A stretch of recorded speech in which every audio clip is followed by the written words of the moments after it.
For the next 5 days, every morning here, we're going to have a dialogue. A dialogue means conversation between two people.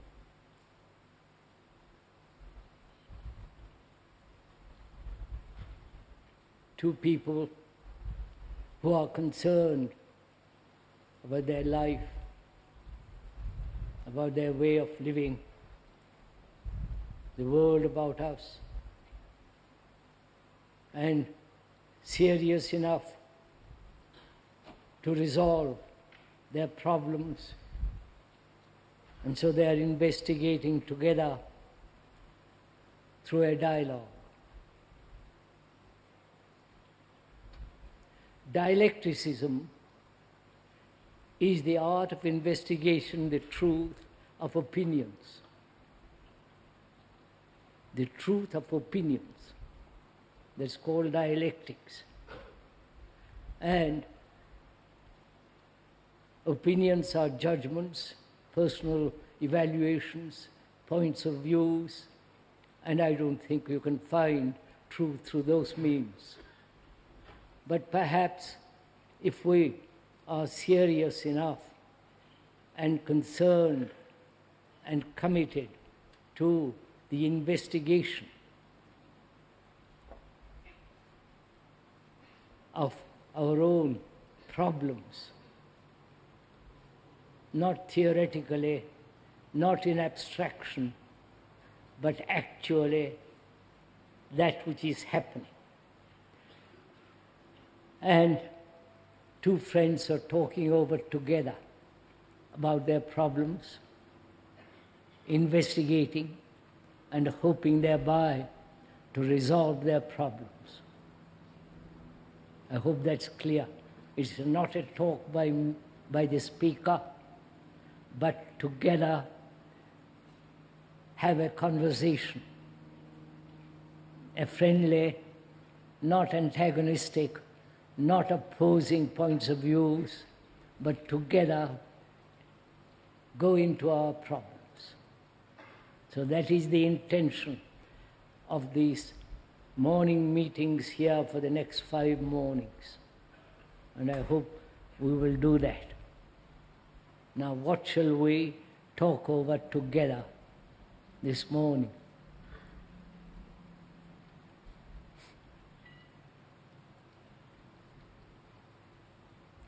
Sir, is it possible to observe thought as it occurs in the present, or when there is observation, the thought is already past?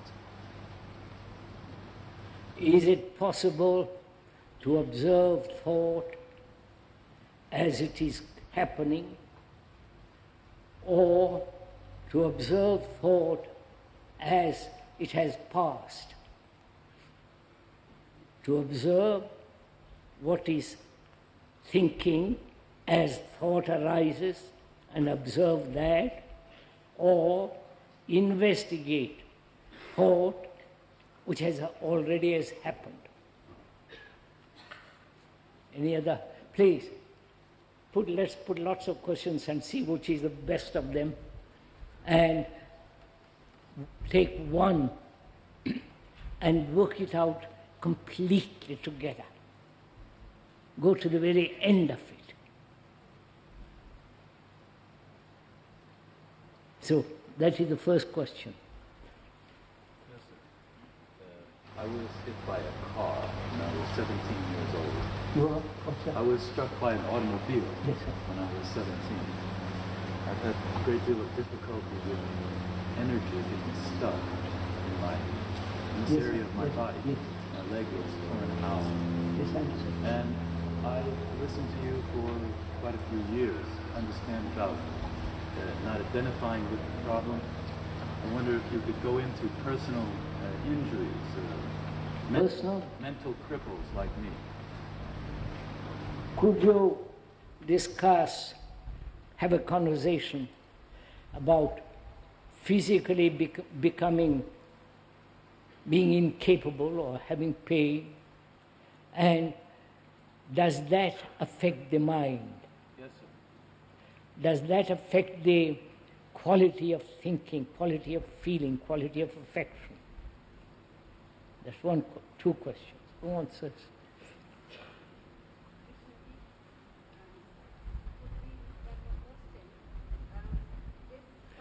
Would you mind talking a little louder? Is psyche built as a thing of the mind only, or has it anything to do with truth? Is there universal psyche? What is this psyche we talk about so often? Does psyche have anything to do with the mind, or is there universal psyche? Psyche? Yes. Psyche of the mind and universal psyche. Is that it? Please, Avanti. The difference between the me and individuality. The me, And individuality. the individuality. All right, sir. The me and individuality.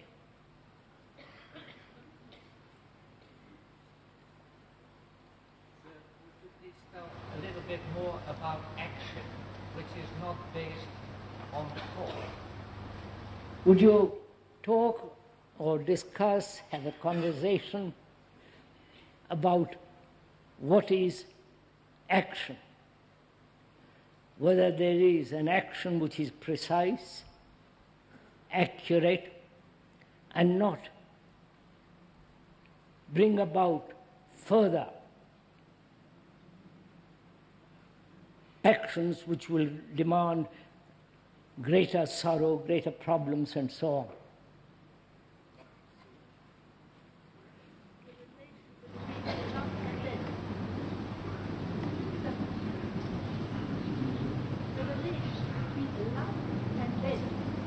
Between Love and death. life and death. Love and death. What is the difference between love? The relationship. No, all right. What is the relationship between love and death? Now, just a minute, just.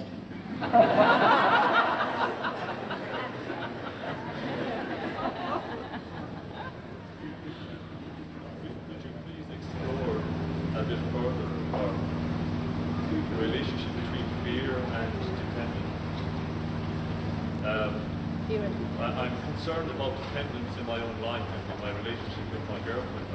I see at times, sometimes I become very dependent upon her, and yet it still continues. I don't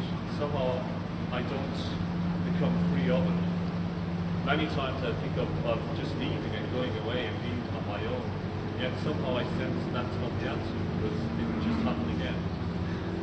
And yet there are times when I see clearly my own dependence, and yet I'm not free from it. And also this tremendous fear. You have to make your questions, please, short. Relation between fear and dependence. Fear and dependence. Paura e dipendenza da qualcuno. Freedom. What is the relationship between fear and dependence? Could we discuss ambition and why we are so insensitive in our daily lives? You want to say? Ambition and insensitivity in our daily lives. Ambition and Sensitivity. insensitivity in our daily life. Now, just a minute. Which of these questions shall we talk over together? The gentleman asked. Is it possible to observe thought in the present? The gentleman asked, is it possible to observe thought as it is taking place, or observe thought as it is over? The other question is, one is physically affected through an accident, through a disease, certain forms of illness, and does that affect the mind? And the other question is, what is the relationship between love and death? And you said, is the personal psyche or the universal psyche? And that gentleman asked, what is the relationship between fear and dependence? Now, just to end your question, sir, which was action. Is there an action which is so totally complete that doesn't leave regrets, anxiety, pain and sorrow and all that? Now, which of these questions would you like to talk about? If we discuss dependence, would that cover many of the questions? What's that? If we discuss dependence, would that cover many of the questions? If we discuss dependence, would that answer many of the questions? Or would you discuss action?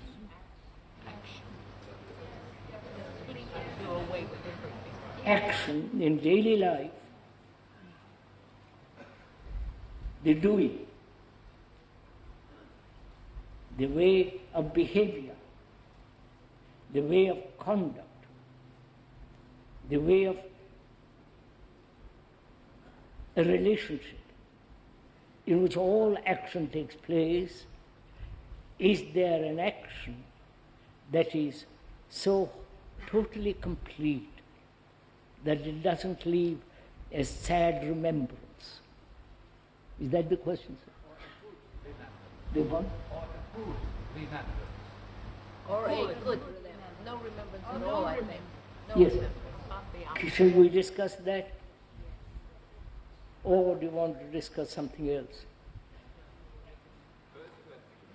What, sir? Would you like to discuss action?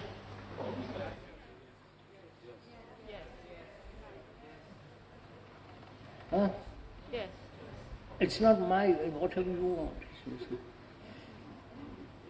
All right, let's talk about action. Perhaps in that will include thought. What is the relationship between love and death? Fear and dependence, and physical illness affecting the mind, and the psyche and universal. Can we do this?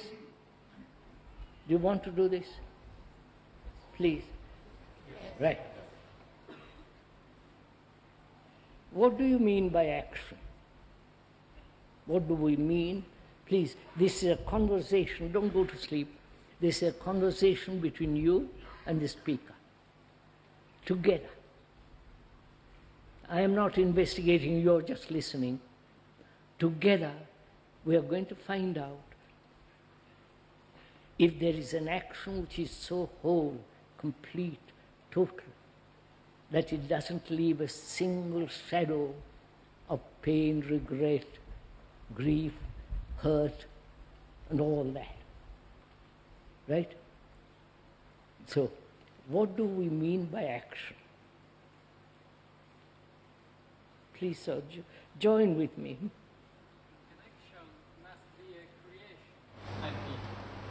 Action must be a creation.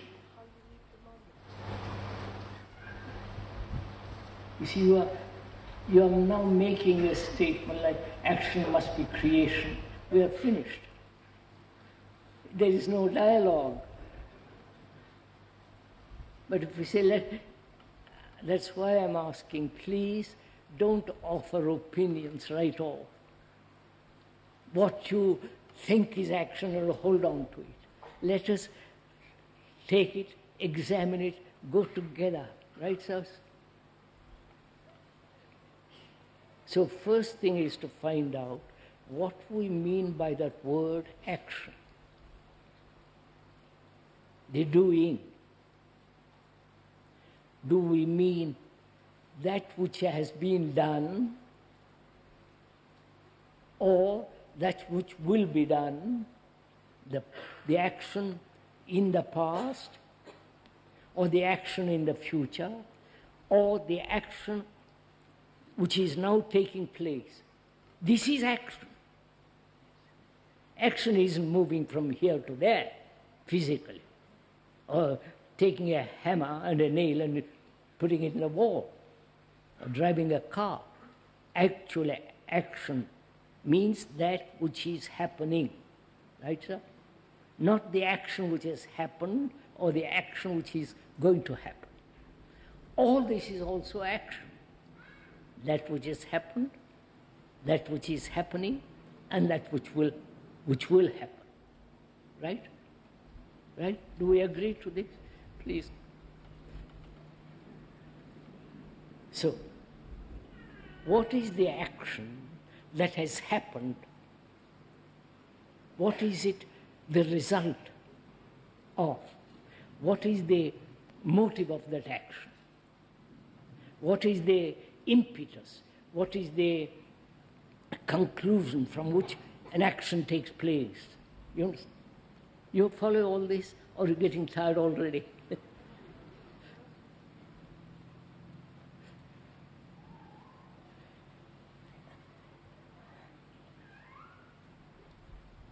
Action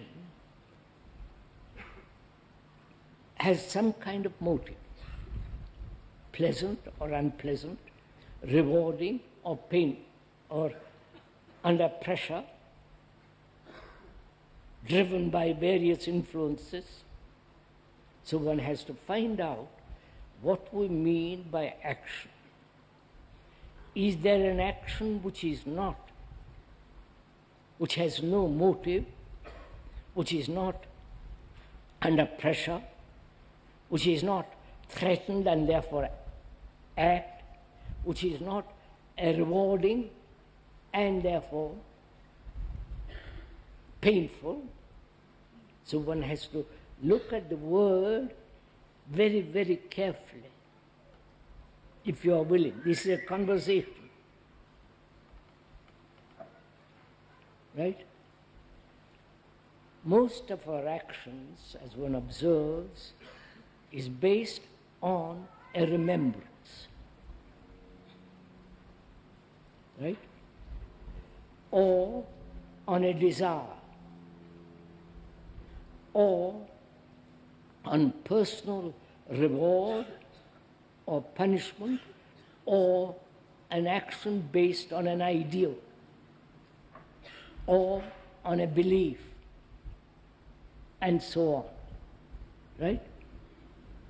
So, please watch this for your, let's examine it together. If an action is based on an ideal, on the future, that action is conforming, adjusting, or imitating the ideal. Right? Therefore, is that an action which is whole, complete, without leaving any mark of hurt, regret, and so on? You follow? So what is our action, yours and mine, the speakers, in investigating? What is our action based on? Pleasure, fear,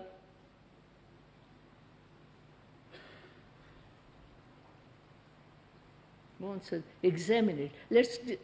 I am investigating, you have to all silent.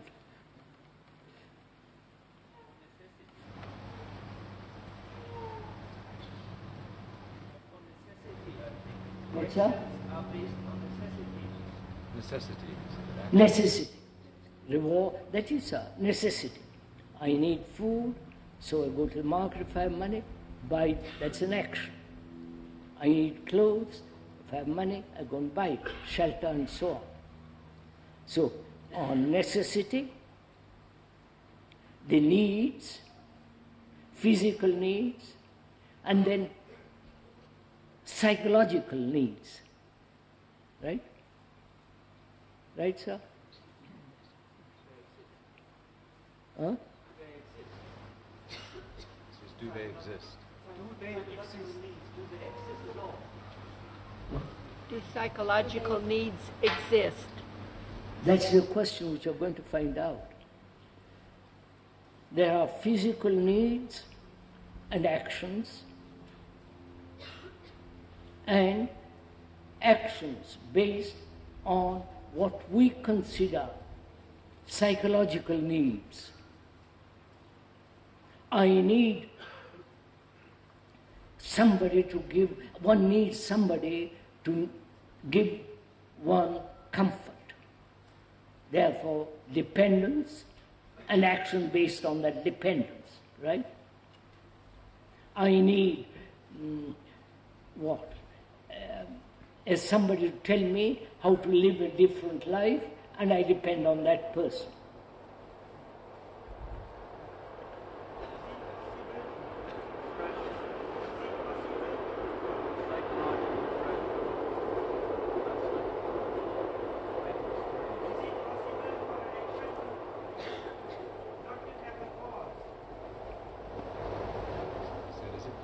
Possible for an action not to have a cause. I can't hear the train is the voice. Is it possible not to, for an action not to have a cause? We're going to go into all this. Go step by step, please. You see, you haven't, when you make a statement like that, that is there an action without cause? You're asking a question which is hypothetical, and the answer must also be the hypothetical. But if we go step by step, slowly examining, doing it as we are going along, then there will be no theoretical problems at all, right?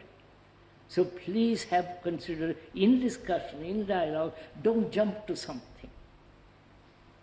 See what our actions are based on first, what is actually going on, either physical needs, food, clothes, shelter, and the labor required to earn the money to have those, and psychological needs.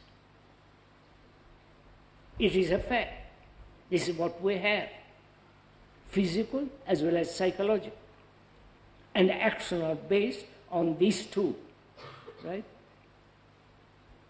One recognizes physical needs are absolutely necessary.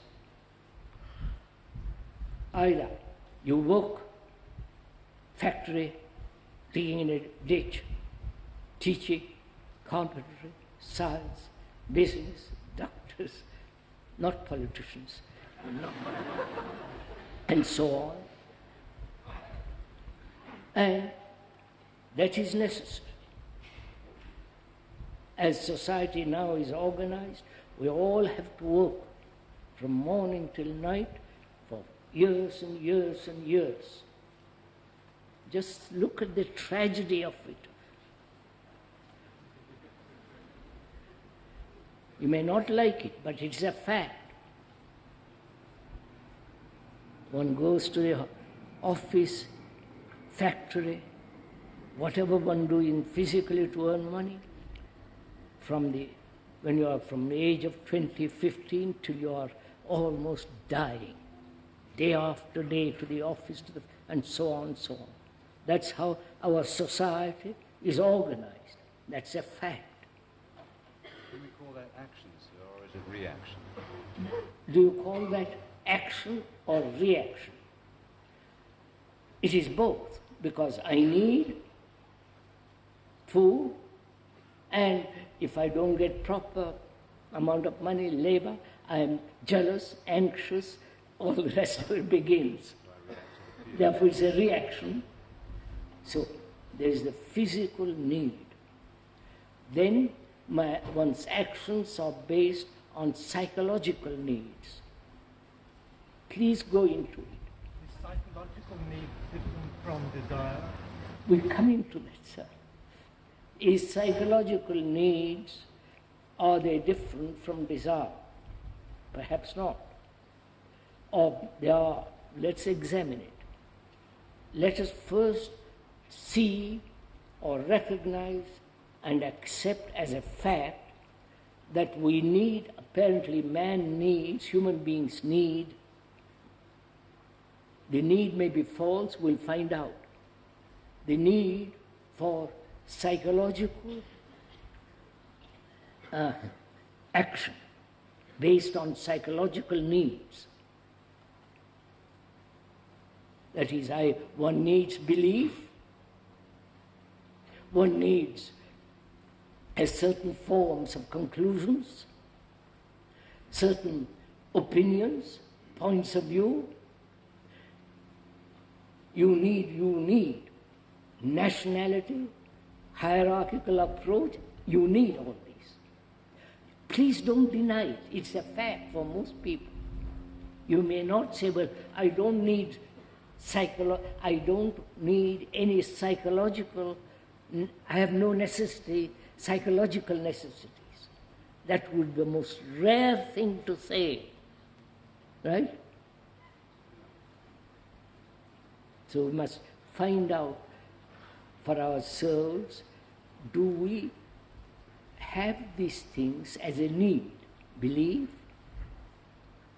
opinions, judgments, conclusions, images, religious and otherwise, religious and images created by the hand and by the mind. You follow all these? Are these needs? What about despair? Action comes from despair. Action comes from despair. What about anaction? That comes from. What about anaction? That comes from. So, look, first let's look at ourselves, sir. What are your psychological needs, and are there actions born of those needs? Sir, I think that what I heard so far, it seems that the necessity has to be there for an action. And there's always a necessity for action, in some way or another. That's what we're inquiring. You're saying there must be some kind of necessity, need for action. We said we need physical act. For physical needs, there must be. But we are questioning whether we need or are there necessities psychologically for action. I question it. I'm not saying you must accept it. I say I doubt it. I am not sure. You understand? I'm examining it. One is not dogmatic. I don't take a position. I don't refuse to move from a conclusion. What we are trying to find out is, what is action? We see action in the physical needs and action based on various forms of opinions, judgments, conclusions, convictions, experiences, beliefs, dogmas, dependence, and so on, psychologically. And the speaker says he questions it. You understand?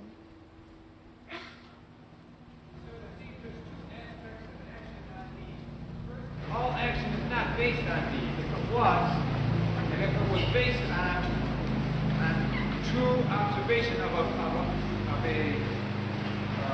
productive need, then there may not be so many problems. But most action is based on desires, on our conditioning, and our needs get lost in all of that. So what is the right need to base an action on? You are asking, are you, sir? Please, if I'm putting your question wrongly, please correct it. Are you saying that we need psychological? No, I'm saying that all action is not based on needs, on what would be a correct need based on action now?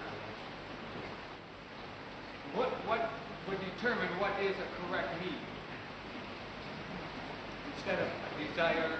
Yes, what is the correct need? Why do we have One moment, I'm just waiting a minute, please. What is one's correct need physically? Right? In other words, there is una netta separazione between the one and the other. Is there a right separation between the two, or it's quite... Is there a strict division between the psychological needs and the physical needs? See, you're all... Now, to answer that question, do physical needs go over to psychological needs? I need a house. One needs a house or a room to stay in. Then, in that room, one gets attached to the furniture. The attachment to the furniture is a psychological need, right? Because without that furniture, I feel a bit uncomfortable. So is there demarcation at all? You see, unless you please go into this step by step, you won't answer this question so quickly. We are talking over together as two friends, investigating together, dialogue, as a conversation. What is action? We have said so far, they're the actions based on the needs, physical needs. One needs a shirt, a pair of trousers, or a dress, or this. One needs that. Unless you are nudist, then it's all right. You need to have food, and to have food you have to work. Enough money to go to the market and so on. And you need a room, a house. But the need for a house becomes very important. One isn't satisfied with a room, one wants a beautiful room. One wants pictures in it, and old antique furniture if you can afford it. Then as you have invested money in the antique furniture, in a lovely room with a lovely vase and pictures, you are attached to it. And then you say, I need those. Right? I can't live without a picture in the room. And it must be either a copy, an original, and so on, so on. That is, gradually, I begin to depend on those things. So the furniture is me. Right? Do you question that? I am attached to the furniture, and I don't want you to spoil it. Don't put it in the sun. Don't scratch on it. I am wholly dear. And that furniture has become me. Right? And I act from that. So, we are going next step. Is there a necessity for psychology to exist?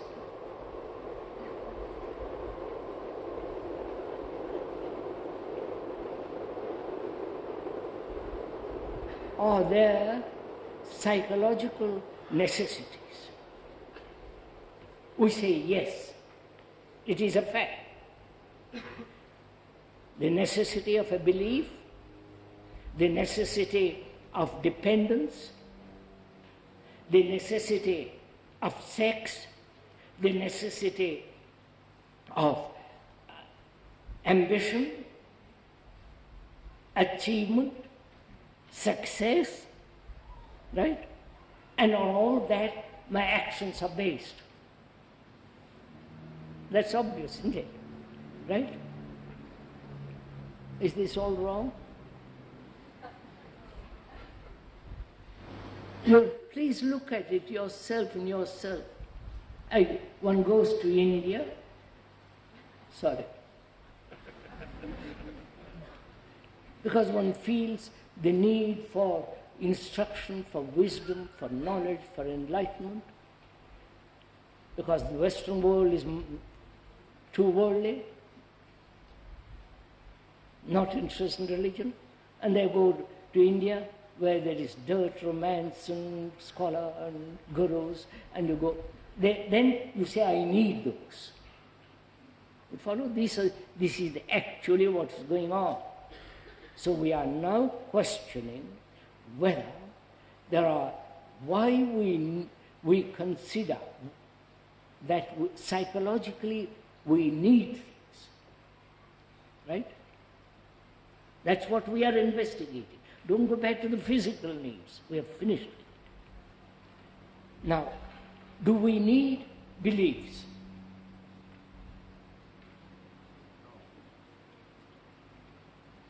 The gentleman says no. That means you are free of beliefs.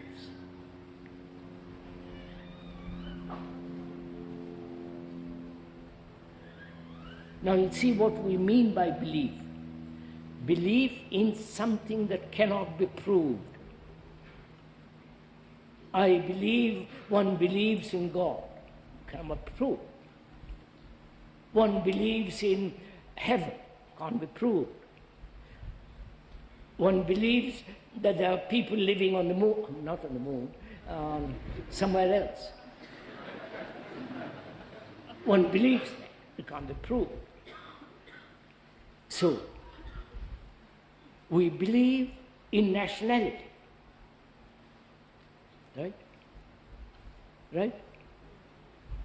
No? Oh my. We are French, German, English, Indian, God knows what else. Follow it step by step. Either you relinquish all this as you go along and say, sorry, I'm not a nationalist. Finished. Sir, may I ask some questions? Don't we have to ask ourselves first where those needs come from? Where we're going to go into that. How do these needs arise? What is the cause of it? We're going to find out in a minute if you have patience.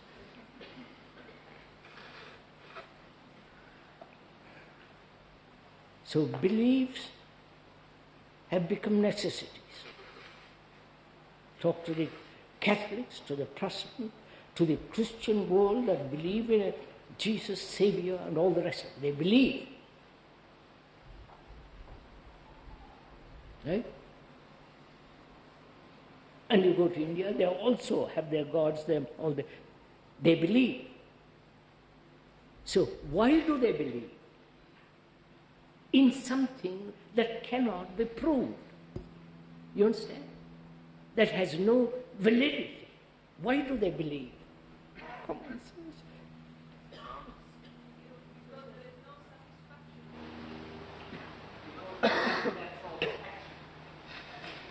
Because the gentleman said they love that kind of action. Why do they love that kind of action? Sir, does it not give us security to think? Go into it, please. You inquire into yourself. You believe, don't you? If you're honest in something or other. Or you don't believe and you go to the other extreme, which is the same. You understand? I don't believe in God, I'm an atheist. Which is, and both take a stand. You understand? You know what I mean? Take a stand. That you both remain convinced of their conclusions. So, the belief in oneself is the same thing. Belief in oneself. All right, let's take that. Belief in oneself.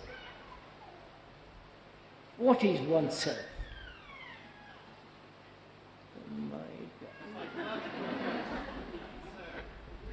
What is oneself? Please, no, investigate it. Please talk it over with me. Ourselves, so we try to find security in something else, like a belief. Sir, the gentleman said, I believe in myself. So what is the thing you believe in? Just look at it, sir. Look at it, examine it. Do you believe you exist because you have a body? Yes. Do you believe in yourself because you have certain emotions, certain conclusions, certain points of view, certain way of behaving, certain idiosyncratic activities, nay, for bank account or no bank account? Because all that you believe in? You don't even, please examine it. When you say, I believe in myself, I say, what? This is a strange thing to say. What do you believe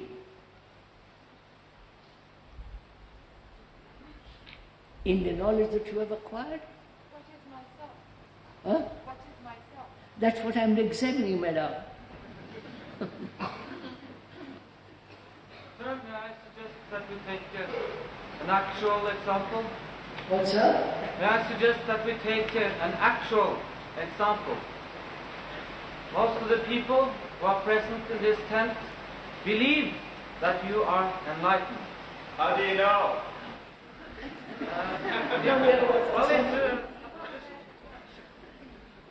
Please, sir, we're not talking who is enlightened, who is not enlightened, and how do you know.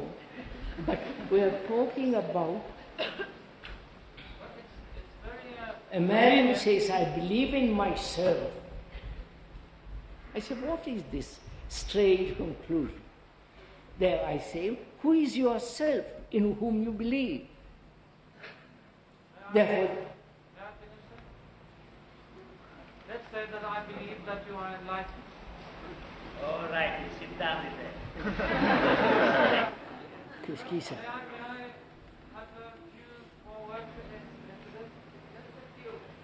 Just a few. Okay. Let's say that I don't believe that you are enlightened. I don't believe that you are going to help me.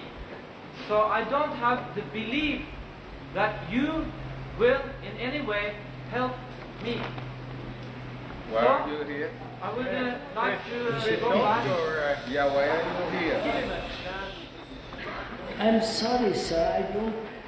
So I would suggest that me, this person, is the only one who can find out. I don't think this is very complicated. One has to find out for oneself who he is. And now that two friends are meeting and talking over, say, look, who am I? In whom I believe so strongly. Right? He said, let's investigate it. Don't say I'm God and stick to it, or I am environmental reactions, or this or that. Don't hold on or take a position. Let's inquire into it. Let's go into it. Not that I am superior, you're inferior, or you're superior, I'm inferior. Two friends. So I say, I'm asking, who is this entity, myself, in whom you believe?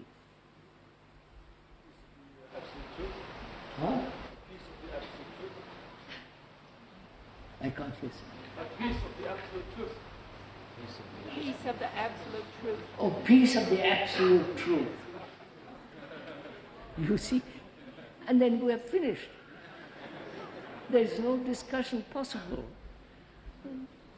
When you say you believe in yourself, doesn't that generally mean that a person, has lived in life, he has certain challenges in life, he's overcome some of these challenges, and from overcoming these challenges, or whatever the experiences were, he forms a certain image of himself. And when he says he believes in himself, or she believes in herself, it's that image that they believe in. Is this dialogue worthwhile? Huh? If we could go on with it. As we are going on, is it worthwhile? It's a lovely morning, you can go out for a walk. So I'm asking you, please, is it worthwhile going on with this dialogue? Yes. You're quite right, sir. Huh? I'm coming with Sir, that is the real question. What is oneself? That is the real question. I think it is worthwhile. Sir, that gentleman asked, amongst other questions, what is action? Is there an action that doesn't bring sorrow? Is there an action that doesn't breed contradictions? Is there an action that is so complete, so whole, that it's finished, without leaving any shadow of regret, of saying to oneself, I wish I hadn't done it, and so on? That is the question two people are discussing. You are the one, and the speaker is the other. We are having a dialogue about it. An action issued from spontaneity? Huh? Action issued from spontaneity?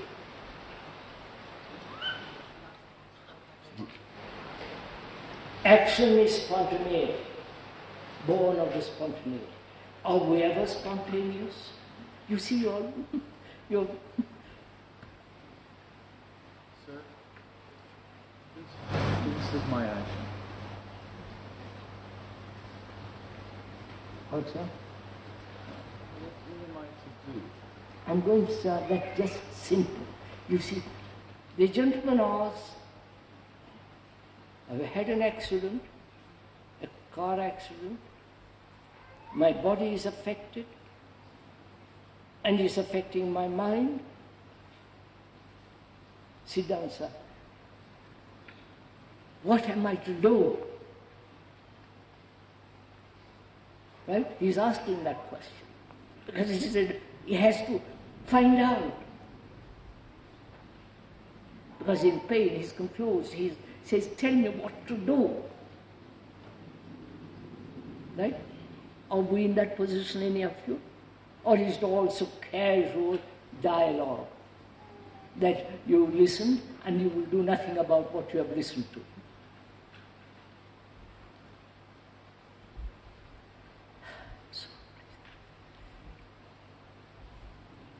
We have spent 50 minutes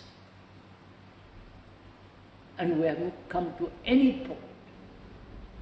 So I'm asking, is it worth going on like this? So what shall we do? What's up?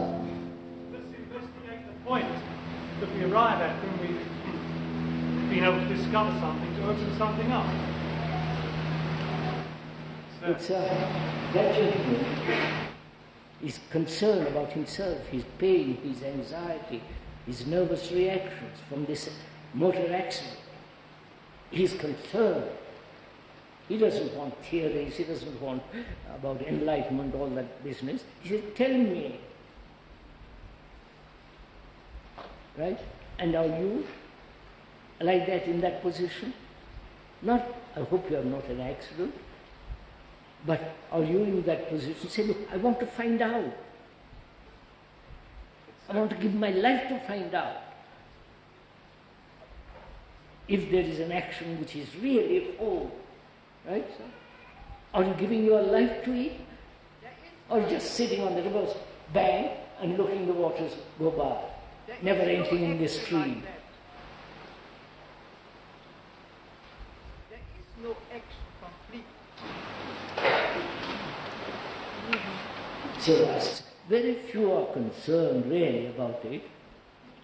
I'm just questioning whether these dialogues are worth it at all. Excuse me, I would like to go right here, sir.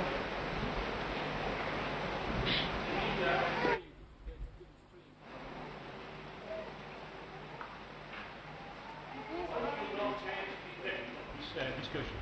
We spoke about this case. You are one and we are 1,000. So technically the discussion is not really possible. Perhaps you have to organize them in another way. Gentleman says you are one and we are 1,000, and you can't really have a conversation with 1,000 people. Just listen. You can't have conversation with 1,000 people. Because 1,000 opinions, 1,000 ways. That's why I said at the beginning, sir, please let's think together.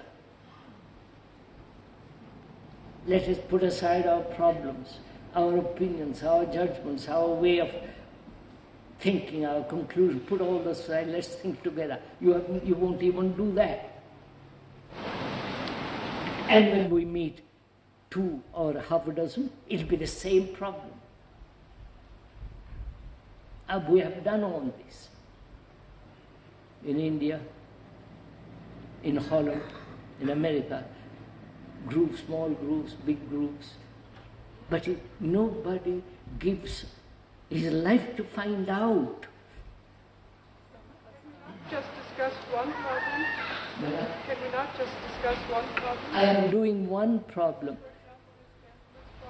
That is the one problem I am discussing still. That is, when a body is affected by an accident, why does it enter into the psychological, mental state? Right, sir? Yes.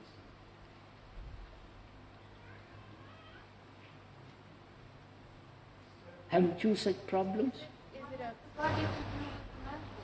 Is it a false means of protection from facing? Look, my nerves have been shattered through an accident, right? Car has run over my leg,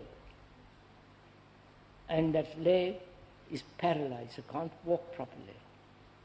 And that affects my thinking, because I can't get a proper job, right? You don't see all this. I depend on somebody to help me. So gradually, I become anxious, I become frightened, I develop nervous tics. And what am I to do? Is my body myself? The question is my body myself? Huh? The question is my body myself? That's what we are discussing, madam. We talked about it. But you all refuse. You want to go off in different directions.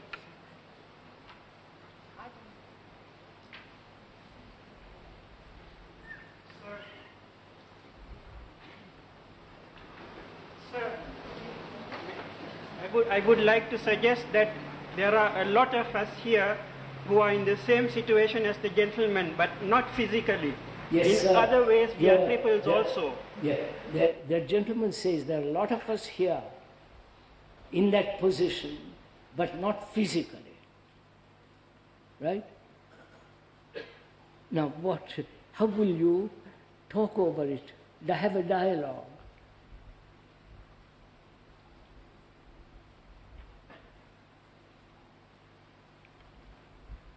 I say that only to say that I think the dialogues are useful for us, for me in any case. What's that? the conversation is very useful for me. Yes. Look, sir,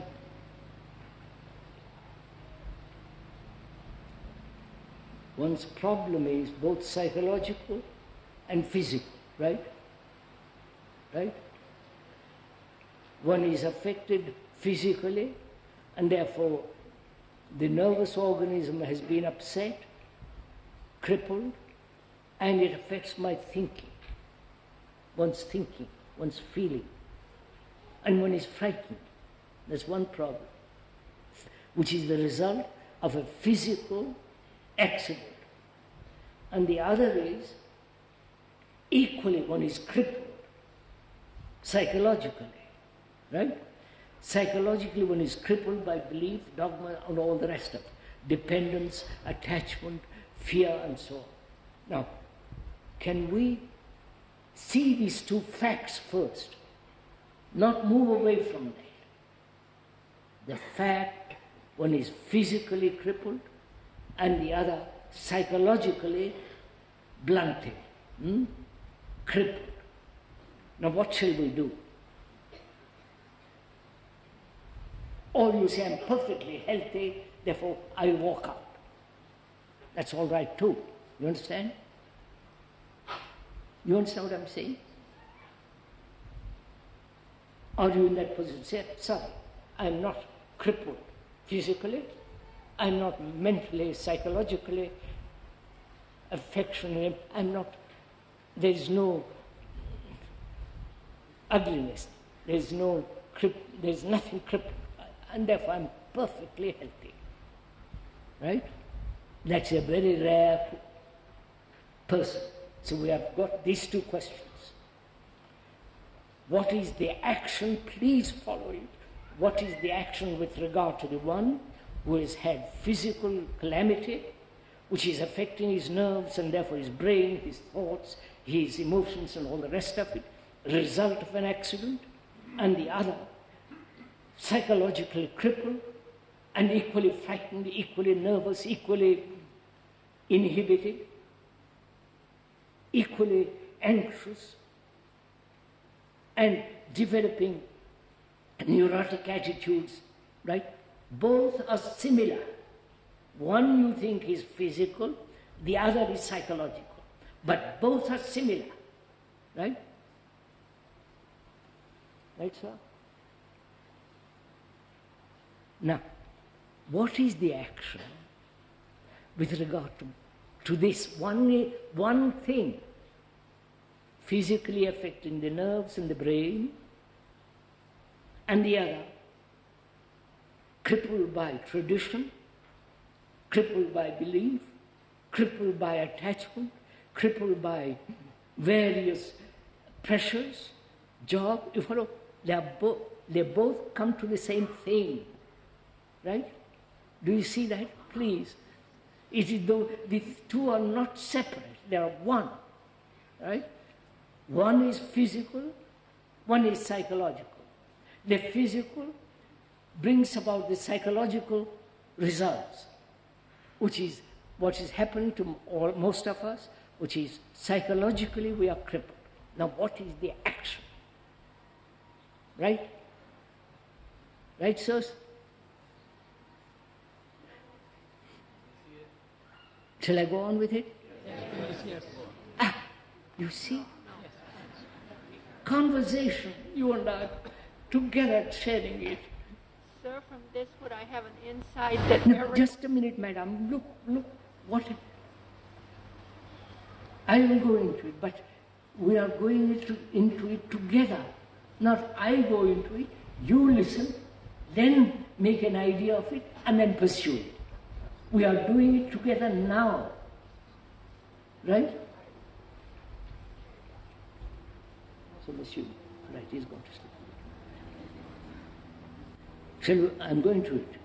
That is, we are having a conversation between you and me. Don't bother about that gentleman, please. He's tired, he's had an accident, he's in pain, he must be tired. Leave him alone. Don't project your ideas onto him. Gosh. So, what is action with regard to this one thing? Human beings are crippled, right? Both psychologically and physically. Some are extravagantly crippled in both ways, others are medium, partial. And what is the action which will correct this thing? Is this clear? Now let's talk it over together. Why do we... no, wait a minute.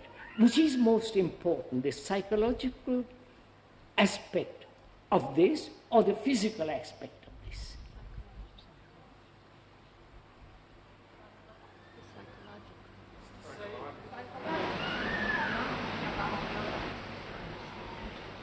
If I know or am aware that I am psychologically crippled,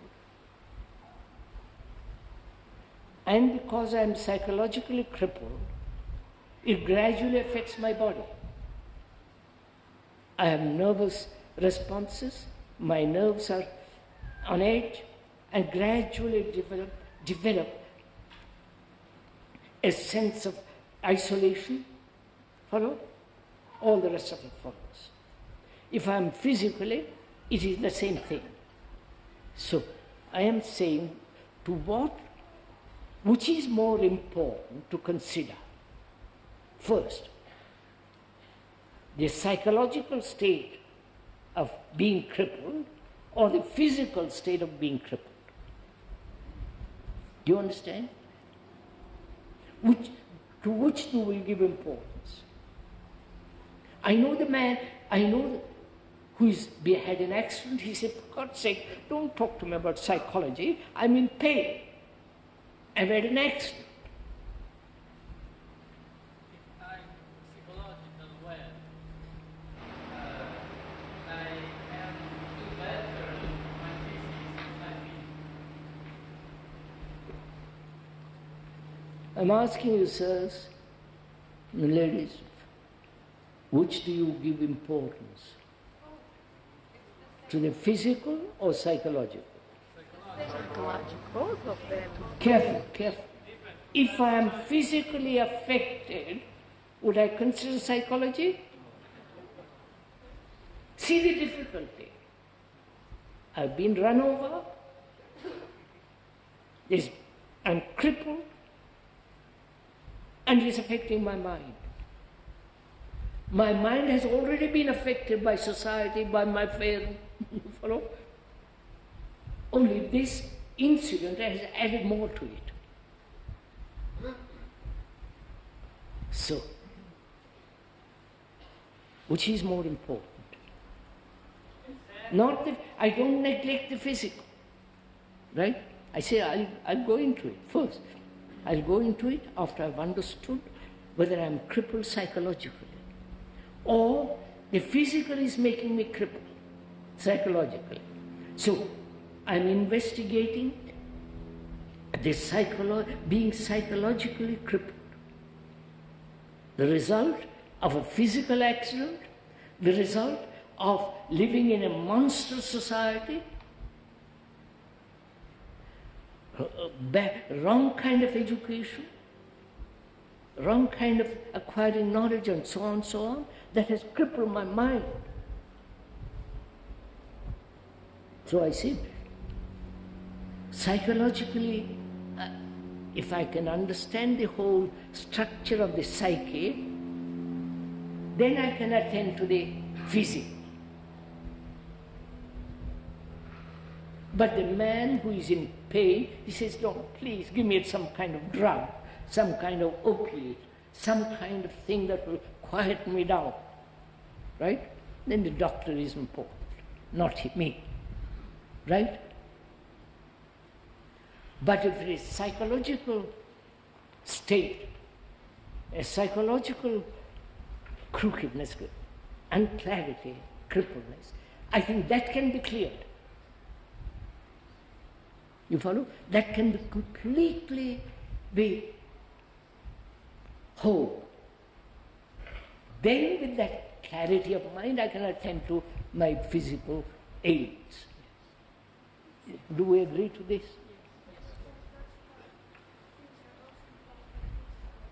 In relationship with violence and things like that, then it's much more difficult.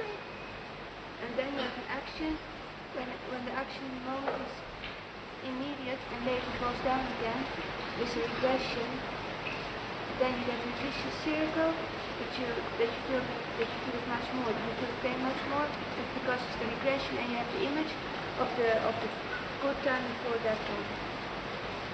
Now I can't hear back somebody who's heard, who has been close near to you, can explain what you have said.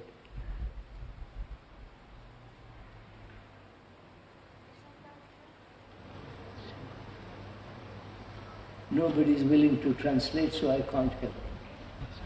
So I'm saying myself, can this psychological, this being crippled psychologically, can that be made whole? That is the question, which needs action. I can't sit down and say, I'll make it whole. Or go off into a monastery. It can't be done. It needs action. I have to do something. Right? Sorry to interrupt, but I feel that now we are putting our foot into an old trap. And the trap is that we sit here and watch you perform. We are perfectly sure, we know it, we've seen you do it 100 times. We know that in half an hour you can totally break out of all psychological attachment, yes, sir. And probably physical and spiritual and everything else. Unfortunately, sir, I don't know, maybe I'm odd man out. If so, I may sense a certain hostility on the part of some members of the audience who may feel that I'm throwing a spanner in the works. They want to watch you break out into on cloud 9. If so, I don't want to interfere with them. I'm happy to leave. Avanti, sir. Go on, sir. My position... Sir, I'm listening to you. If they are antagonists, let them be. That's right. They can say sir. so and I'll leave immediately. Come on, sir. So, sir, as I see it, it's like this. 10 minutes ago, after having spent 50 minutes, you came to a point where you felt that we were all just pussyfooting around with the thing, talking theoretically, not really having the least bit of gumption to get into this thing. All we wanted to do was theorize and watch you do the trick.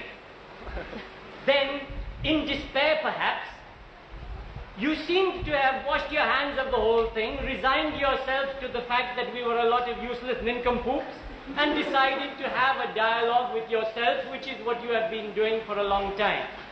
If so, it seems to me that it can only harm me, because watching you have a dialogue with yourself is very entertaining, maybe a bit instructive.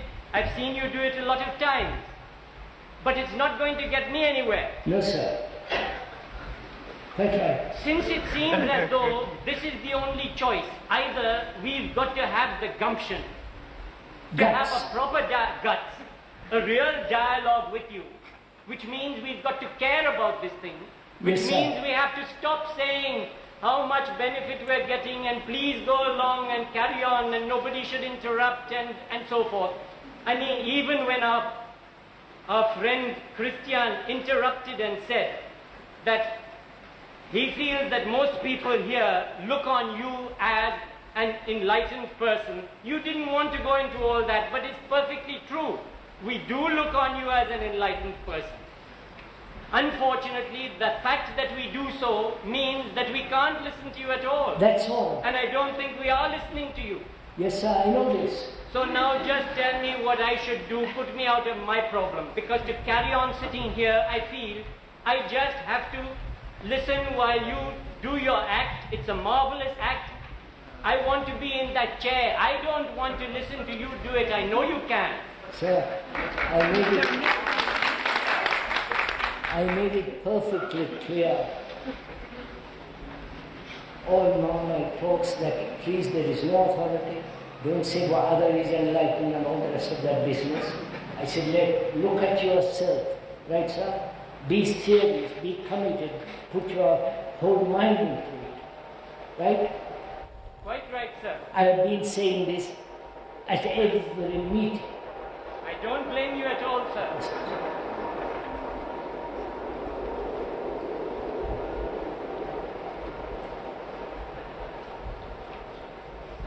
I have been saying there is no authority.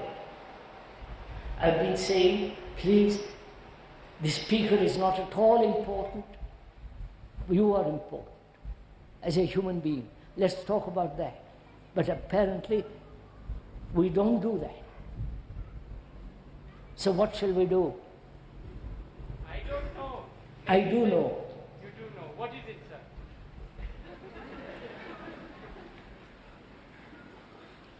Give me any answer other than having a dialogue with yourself. No.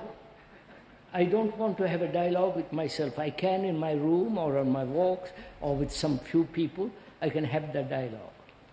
That's not what is kind of dialogue one wants. What is important, what is necessary, that you, all of you, put your mind, your heart into this. Not say you are enlightened, we'll listen to you, wipe all that out. Right, sir? Quite right, sir. But what am I to do? So look at it.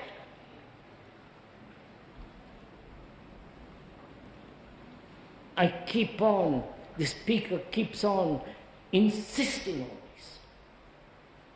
Every day of his life. Don't follow, don't imitate, don't conform. Think it out, observe. But our whole conditioning is the other, right?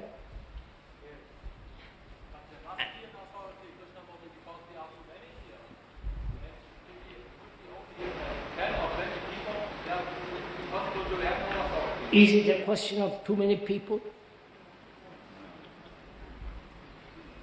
Sir, there are not too many people. If you really want to find out for yourself, then your whole attention is drawn and you are examining.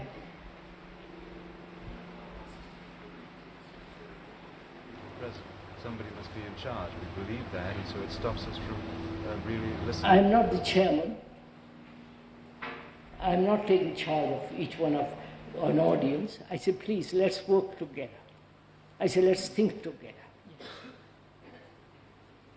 Platform, sitting for the speaker on a platform has no meaning because it's only for convenience. Forget all that. Let's think together. But you won't even do that. What am I to do? I experience that you do it. I experience that you're doing it again. You're expressing your frustration. You're expressing perhaps your disappointment about the audiences as it's been for years and years and years.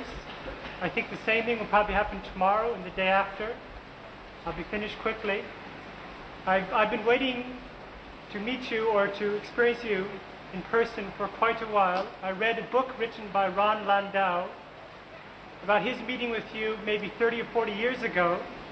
The same frustration, the same anxiety, the same disappointment you expressed to him then, you're expressing now. What I experienced in the book was a man of real love, of real humanitarian concern. What I experience on stage now is an older man who makes side comments, who's frustrated, who says, what's going on? I think that we can continue, but it's not going to change. There has to be a different format. The question has to become more pertinent, more vital. But sir, you say person should become more vital, more personal, more intense. I'll do it. Why don't you stop speaking? Why don't you stop? Why don't you stop speaking and leave us to it? Delighted. Why don't you, wait a minute. Why don't you stop speaking and leave us in the tent? Is that what you want? To make the people awake, yes. Yes. Then you make them awake. I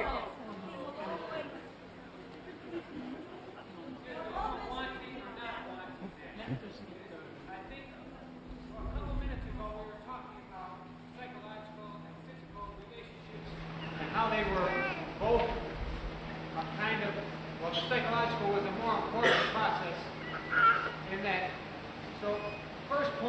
I thought was important was that everybody had to realize that they had these psychological incapabilities. But how many people really realize or even looked at their psychological shortcomings? How many people examine exactly what that all involves? You don't know that, but that is the point. I will clap too, but I don't understand. Acknowledge the fact that they are psychological. How many people are willing to acknowledge they are psychological cripples? You can't. Unless I say I'm blind, please help me, then I can do something. But if I say, no, I'm sorry, I see quite clearly, there is no point.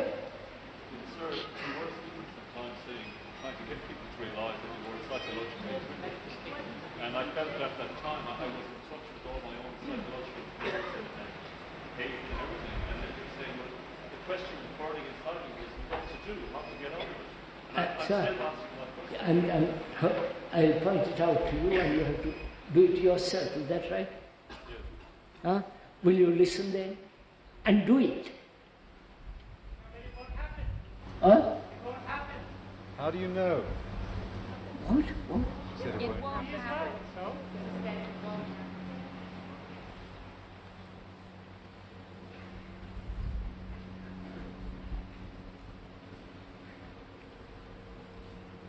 What am I to do? No, please, this is a serious question. You won't even have the courtesy to listen, to find out what the man is saying, and then see if it applies to you.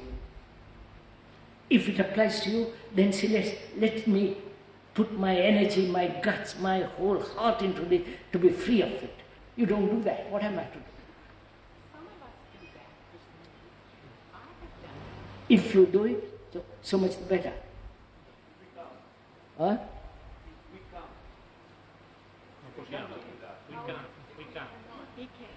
Huh? Non può farlo quello che lei dice.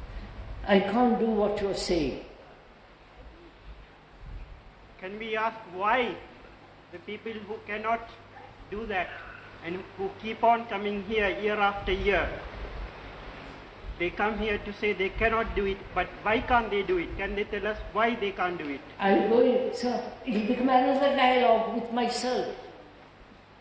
Will you listen why you cannot go into it yourself? Go into the cause of it. Break the cause and move out of that. If it is pointed out, will you do it? It won't work. Oh, I don't know, but will you do it?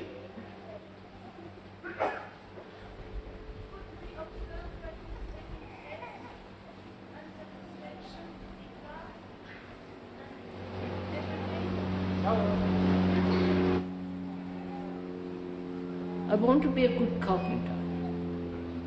And I go to the man who knows, who is an expert master carpenter.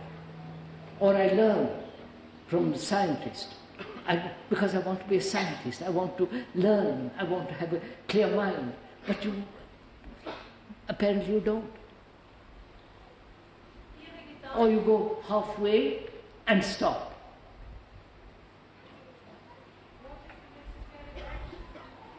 Will suffering help you? Will somebody telling you, hitting you on the head? Offering you a reward of heaven if you do this, this, this? So one says to oneself, perhaps somebody amongst you will catch this. Right? Like grain thrown out, it might fall on the rocks, on a fertile field, or just die by itself. But the man who is throwing out the grain, he can't help it. You understand? He does it. He does it, maybe do it out of affection, compassion, love, and all the rest of that business. And so, he's not concerned where the seed drops. Right? So let us go home now and I am doing that, sir. I am doing that. Will you listen? Will you say, this is my problem, I've got to solve it. I'll put my life into it, my energy into it, my guts, my feelings to find out. Will you do it? Yes. Sir, can we suggest, I would like to ask the gentleman a question. Why will it not work? Could you answer that question? Why it won't work? So let him come and sit down. Please, sir, let's get on with what I'm saying. Don't bother if there who comes and who doesn't come. Look, you've spent your energy telling somebody why you come. And well, I'm telling you, will you, as a human being, listen and put your whole energy into this? As you put your energy into earning a livelihood, when you want sex, when you want this or that, you put your guts into it. Why don't you do it?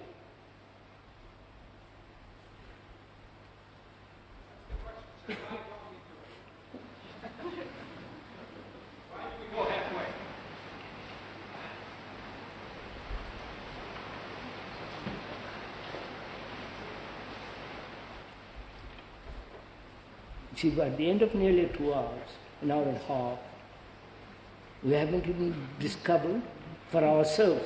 Not I have a dialogue myself and do a performance like an actor.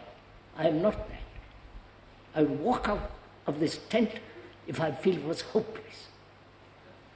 And you will never see me again. I mean it. But I feel somebody amongst you will take the coin. Somebody will say, yes, I've got it. Let me go with you. And I'll go on doing this. I'll go on doing this all my life. Somebody will catch some far. If you don't, you don't. That's not my business. It is.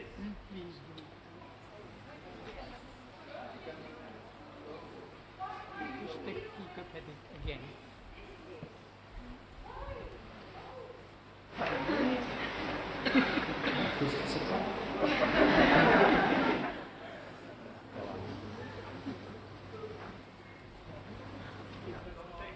Look, sir, an hour and a half. What have we done in the morning? You, not me. I'm very clear what I'm doing.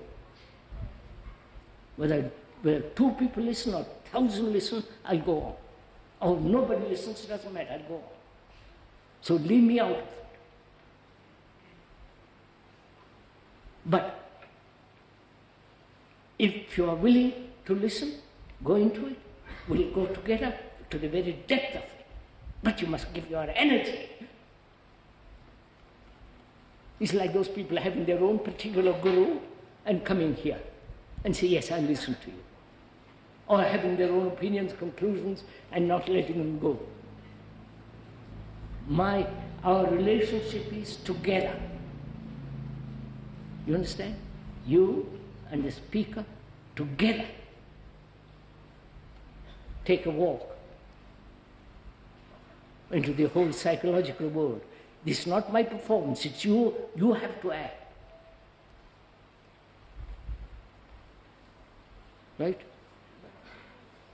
So, shall we go on tomorrow? No, if you go on tomorrow, let's do it properly. That you are really serious and want to go into the very depth of it. You, not me. Right, sir?